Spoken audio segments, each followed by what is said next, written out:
இது என்னன்னு பார்த்தீங்கன்னா, இது வந்து நாதேரி பழம் தான் சொல்லுவோம் எங்கள் பக்கம்.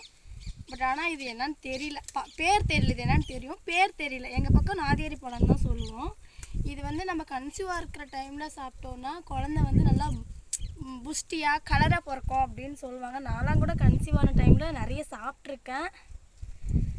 ஆனால் இது சாப்பிடும் போது இங்கே பார்த்தீங்களா, இந்த முள் வந்து நாக்கில் படாமல் சாப்பிடணும். ரொம்ப வலிக்கும் நாக்கில் பட்டால், அதாச்சும் ரொம்ப கஷ்டமாயிடும்.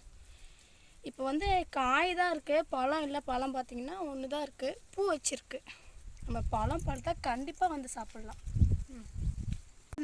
நாதேரி பழம் தான். உங்கள் ஊரில் இதுக்கு வந்து என்ன சொல்லுவாங்கன்னு சொல்லிட்டு கமெண்ட்டில் மறக்காமல் சொல்லிவிடுங்க.